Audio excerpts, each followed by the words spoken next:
Les racailles de ma classe m'ont sauvé la vie. Je n'étais pas très populaire à l'école. Pour être honnête, j'étais presque invisible.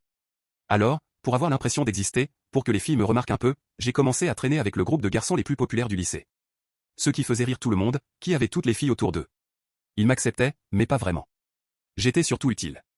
Ils se servaient de moi pour impressionner, pour se moquer, pour se sentir supérieur. Ils m'humiliaient souvent, faisaient des blagues sur moi, me rabaissaient devant les autres.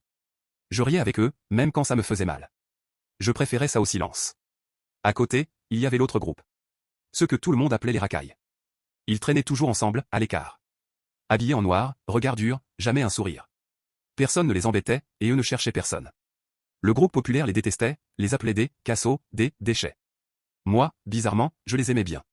Pas parce qu'ils me parlaient beaucoup, mais parce qu'ils ne se moquaient jamais de moi. Quand je passais près d'eux, ils me disaient juste bonjour. C'était peu, mais c'était sincère. Ce jour-là, à la cantine, j'étais assis avec le groupe populaire. Le chef du groupe a tendu la main et s'est servi directement dans mon assiette, sans me demander. Tout le monde a éclaté de rire. J'ai souri, encore une fois, même si j'avais la gorge serrée. Puis il a eu une idée. Il a proposé qu'on sorte du lycée à la pause de midi. Pas par la grille officielle, mais par l'arrière, là où il y avait les anciens bâtiments abandonnés. Il disait que ce serait marrant, que ça ferait des stories. Les autres ont suivi sans réfléchir. Moi, j'ai hésité. C'était interdit, dangereux même. Mais si je refusais, je savais que je serais encore plus mis à l'écart. Alors j'ai accepté. Une fois dehors, ils ont commencé à pousser le jeu plus loin. Ils m'ont défié de monter sur le toit d'un ancien hangar, en disant que si je le faisais, je serais vraiment des leurs. J'avais le vertige. Mes mains tremblaient. Mais ils filmaient déjà, ils criaient, ils se moquaient. J'ai grimpé. Arrivé en haut, le sol était instable. Une tôle rouillée a cédé sous mon pied. J'ai glissé. Pendant une seconde, j'ai cru que j'allais tomber dans le vide. Les autres ont ri, pensant que je faisais semblant. Aucun n'a bougé. C'est là que j'ai entendu un cri. Les racailles. Ils passaient par là, ils avaient tout vu. Sans hésiter, 2 d'entre eux ont couru, ont escaladé le mur, m'ont attrapé par le bras et m'ont tiré en arrière. Je me suis effondré au sol, en tremblant, incapable de parler.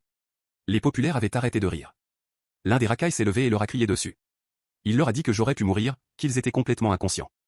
Pour la première fois, quelqu'un me défendait vraiment. Pas pour faire rire. Pas pour impressionner. Juste parce que c'était injuste.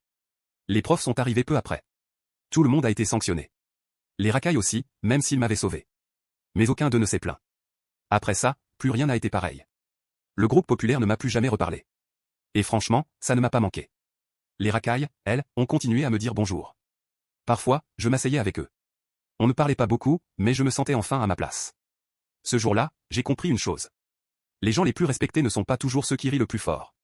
Et ceux que tout le monde méprise sont parfois les seuls à tendre la main quand tu es en train de tomber.